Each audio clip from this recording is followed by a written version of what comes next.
Hi there. My name is Sarah Rubin, and I'm the Regional Marketing Director for the Mid-Atlantic region of Fairway Independent Mortgage Corporation.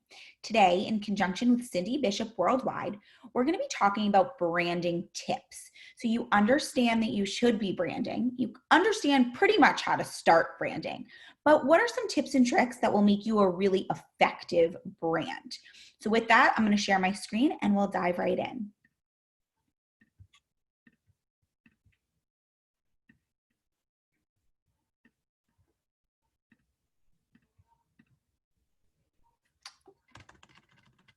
Okay, so here are our top branding tips, and you got a quick little preview as I scrolled back to the first slide. So first, you need to be defining your brand.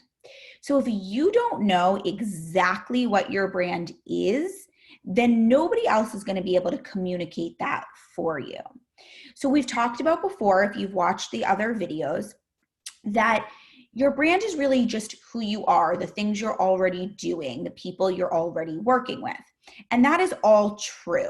Your brand is already pretty much there for you, but you do need to write that down. You need to be thinking about exactly what your brand is and be able to define it on paper. Put it on a whiteboard in your office or your home office, put it on a sticky note. Just keep it with you, because if you don't know what your brand is, you can never expect that somebody else is going to be able to communicate it when you're not around.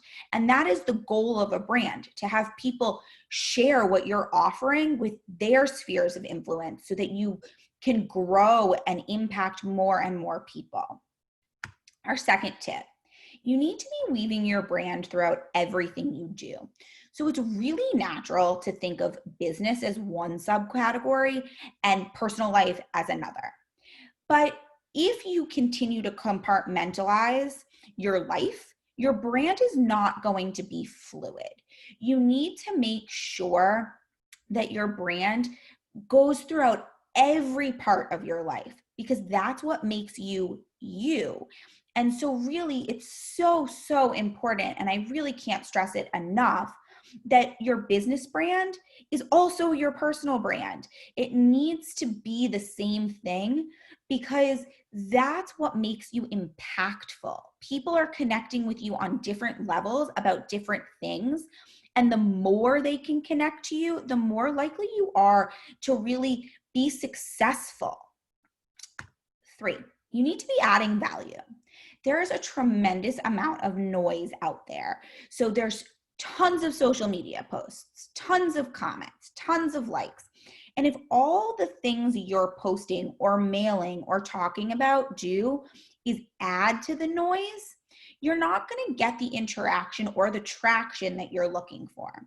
Instead, if you're putting content out there, and again, it can be on social media, it can be print, it doesn't really matter the platform, as long as that content is adding value, not noise, you're going to get the results you're looking for. So a simple comment on social media of thanks or great information or me too, that's not going to do so much for you, because all you're doing is adding to the noise that's already there. Instead, if you add a comment that has some meat on it, so something that asks another question, something that provides a thought you had about the thing that you're commenting on, that's adding value for people. If all you're doing is posting generic graphics or articles on your pages or sending out information of that nature, that's really just adding noise. So if you're instead saying, I found this article really interesting for these 3 reasons, that provides value. That's something that you can add to the content that's already there. If you're putting out graphics that are special to your market or to you, that adds value. Pictures of your family, of your friends, of your hobbies, that adds value. You don't just want to add noise. And lastly, you really need to be creative. So nobody wants to listen to a sales pitch online, ever. They come onto social media to create human connection. And if I get absolutely nothing else through in my branding and marketing videos, I want to remind people that people don't buy products. People buy and into people. So at the end of the day, what you're looking to do is have someone buy into your brand, have someone believe in what you're selling, but without selling it.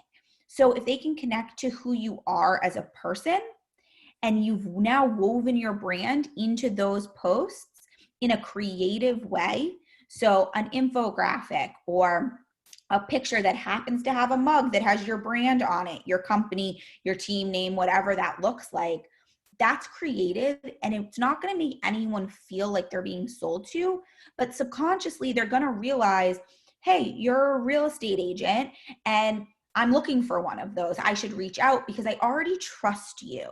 I already know you. And that's what you're trying to get at when you're branding. So don't be afraid to be creative. Don't think you have to be such a straight shooter. You can add some fluff, add some flowery language. That's going to make people buy in and feel more connected. Just be willing to kind of take that risk. So if you found today interesting and you found this video helpful, please follow along with me on social media and visit cindybishoptraining.com. There you'll be able to ensure that if you're committed to really upping your business game and taking it to the next level, that you can access invaluable resources. And Cindy Bishop Worldwide really is committed to providing real estate agents with quality sales training and coaching. So if you found today to give you that, please follow me on social media for marketing tips. I'll give you little ones along the way. And we truly thank you for being a valuable coaching member. Have a wonderful day, and we'll talk to you soon.